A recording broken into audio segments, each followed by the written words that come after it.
students, welcome the TSN school. Now we'll start our last lesson, The Lost Child, chapter number first. Last lesson में मैंने आपको बताया था कि जो लॉस्ट चाइल्ड है, कैसे एक बच्चा अपने पेरेंट्स के साथ एक फेयर में गया, मेला घूमने गया था, और वहाँ उसे वो सारी चीज़ें कैसे अट्रैक्ट कर रही थी, जो भी मेले के अंदर शॉप्स वगैरह थी वो सब उसे कैसे अट्रैक्ट कर रही थी. उन्हें देखकर वो उसके मन में इच्छा हो रही थी, विशेज़ आ रही थी कि वो कैसे उन चीज़ों को ले सके. बट उसे पता था कि उसके जो पेरेंट्स हैं वो हर चीज़ के लिए मना कर देंगे, डिनाई कर देंगे. इसके लिए वो ये सब बातें अपने मन में रख कर आगे बढ़ता रहता है. A snake charmer stood playing a flute to a snake which coiled itself in a basket, its head raised in a graceful bend like the neck of a sun, while the music stole into its invisible ears like the gentle rippling of an invisible waterfall. The child went towards the snake charmer, but knowing his parents had forbidden him to hear such cross music as the snake charmer played, he proceeded further. जब वो थोड़ा सा आगे बढ़ा तो उसने देखा कि एक सपेरा है, एक सांप के सामने बांसुरी बजा रहा है.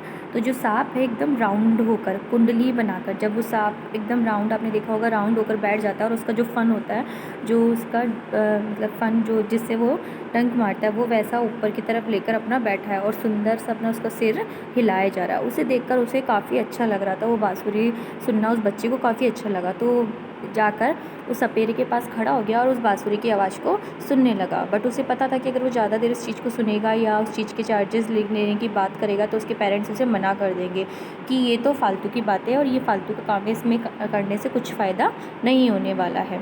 तो वो फिर से आगे बढ़ जाता है. There was a round about in full swing, man, women and children carried away in a whirling motion, stacked and cried with dizzy laughter. The child was them initially, and then he made a bold request. I want to go on the round part. Please, father, mother. थोड़ी देर जब वो आगे गया तो उसने देखा कि झूले हैं, चारों तरफ बच्चे झूलों पर झूल रहे. बच्चे, लेडीज़, मैन, वुमेन, सब लोग क्या कर रहे हैं, झूला झूल रहे. उनको देखकर उसे भी काफ़ी इच्छा हुई कि वो भी जाकर झूला झूले. उसने पेरेंट्स से कहा कि प्लीज़ पापा मम्मी मुझे भी झूला झूलने दो, मेरी बहुत ज़्यादा इच्छा है झूला झूलने की. There was no reply. He turned to look at his parents. They were not there. Ahead of him. He turned to look on either side. They were not there. He looked behind. There was no sign of them. जब उसने answer के लिए wait किया तो कुछ answer नहीं आया थोड़ी देर तक. तो उसने जब पीछे घूम कर देखा तो उसने देखा कि उसके चारों तरफ उसके मम्मी पापा नहीं थे. ना उसने इधर देखा उधर देखा, बट उसे उसके पेरेंट्स नहीं दिखाई दिए. A full deep cry rose within his dry throat, and with a sudden jerk of his body, he ran from where he stood, crying in a real fear, "Mother, father!" Tears rolled down from his eyes, hot and fierce. His flushed face was convulsed with fear. Panic-stricken, he ran to one side first, then to the other, hither and thither, in all directions, knowing not where to go. Mother, father! He felt his yellow turban come untied, and his clothes became muddy. वो रोने लगा, चिल्लाने लगा और उसकी चीख चारों तरफ सुनाई देने लगी. वो चिल्लाने लगा इतना तेज़ कि पापा मम्मी कहाँ चले गए. वे इधर से उधर, उधर से इधर भागने लगा और उन्हें ढूंढने लगा. उसके चेहरे से आंसू आने लगे, उसकी आंखों में से आंसू बहकर उसके चेहरे से गिरने लगे. उसके जो कपड़े थे सारे गंदे हो गए. वो चारों दिशाओं में ढूंढने जा रहा था अपने पेरेंट्स को, बट उसके पेरेंट्स नहीं दिखाई दे रहे थे. जो उसके सर पर पगड़ी बंधी थी वो भी लूज़ होने लगी थी. Having run to and fro in a race of running for a while, he stood defeated, his cries suppressed into sobs. At little distance on the green grass he could see, thought his family eyes, men and women talking. He tried to look initially among the patches of bright yellow clothes, but there was no sign of his father and mother among these people who seemed to laugh and talk just for the sake of laughing and talking. कुछ देर बाद वो गुस्से से इधर उधर दौड़ता रहा, रोता रहा, और जब फाइनली जब वो हार गया चिल्ला कर, तो उसकी जो सिसकियाँ थी, चिल्लाहट थी, वो सिसकियों में बदल गई और वो जाकर एक जगह बैठ गया घास पर. जब उसने देखा कि उसे कुछ आवाज़ सुनाई दी, कुछ मतलब किसी आदमी और किसी लेडीज़ की उसको बात करते हुए आवाज़ सुनाई दी, तब उसने फटाफट से उनकी तरफ देखा कि कहीं उसके पेरेंट्स ना हो. जब उसने उसकी तरफ देखा तो पता लगा कि वो उसके पेरेंट्स नहीं थे, बस वो लोग तो उसका मजाक बना रहे थे और वहाँ पर सिर्फ हंस रहे थे खड़े होकर. He ran quickly again, this time to a shrine to which people seemed to be crowding. Every little inch of space here was congested with men, but he ran toward people's legs, his little sob lickering mother, father. Near the entrance to the temple, however, the crowd became very thick. Men jostled each other, heavy men with flashing mudrious eyes and hefty shoulders. The poor child struggled to thrust a way between their feet, but knocked to and fro by their brutal movements.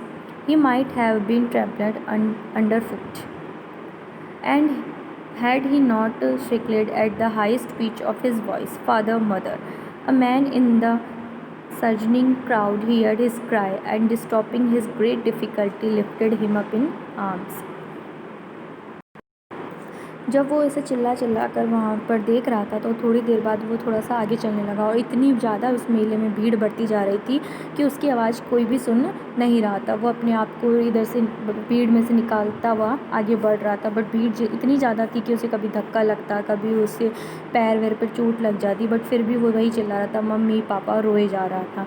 जब आगे उसने देखा कि एक मंदिर उसे दिखाई देता, मंदिर की सीढ़ियों पे जब वो चलने लगा तब भी इतनी ज़्यादा भीड़ थी, इतना ज़्यादा रश था कि वो गिर गया. और गिरते हुए जब वो वापस उठ रहा था फिर से चिल्ला रहा था, मम्मी पापा, तो उससे उसकी आवाज़ सिर्फ एक आदमी ने सुनाई.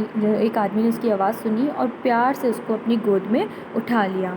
How did you get here child, उसने उससे पूछा कि तुम यहाँ कैसे आ गए. हुज बेबी आर यू, तुम किसके बच्चे हो.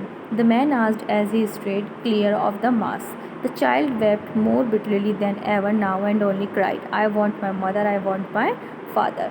उसने देखा कि ये आदमी तो मेरे जान पहचान का है नहीं, बट फिर भी वो जो आदमी था वो उस बच्चे से बड़े प्यार से पूछ रहा था कि बेटा तुम यहाँ कैसे आ गए हो, तुम किसके बच्चे हो.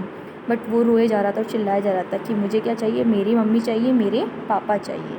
The man tried to smooth him by taking him to the round earth. Will you have a ride on the horse? He gently asked as he approached the ring. The child's throat tore into 1,000 shrill sobs and he also shouted, I want my mother, I want my father. उस बच्चे को चुप कराने के लिए उस आदमी ने कहा कि तुम घुड़सवारी करोगे.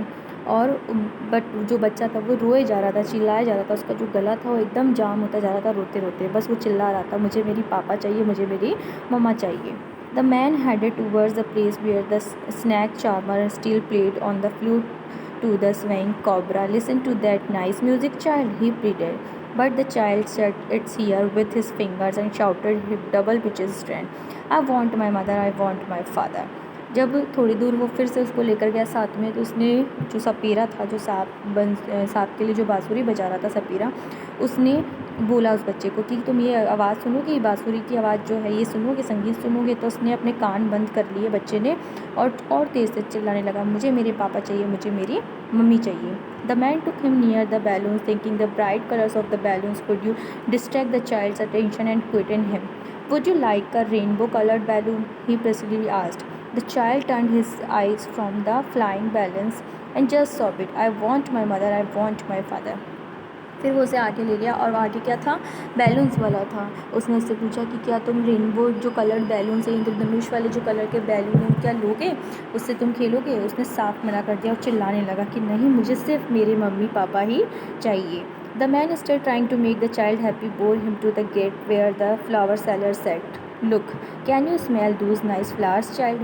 थोड़ी दूर जब वो आगे ले गया तो वहाँ पर क्या था, फ्लावर वाला था. उसकी फ्लावर वाले की शॉप पे ले जाकर उस बच्चे से बोला उस आदमी ने कि क्या तुम फ्लावर, इतने अच्छे अच्छे फ्लावर की जो स्मेल है वो लोगे, बहुत अच्छे फ्लावर्स इनसे तुम ले लो. Would you like a garland to put round your neck. उसने क्या कहा कि क्या तुम इसकी जो बनी हुई माला है वो तुम अपने नेक में पहनना चाहोगे.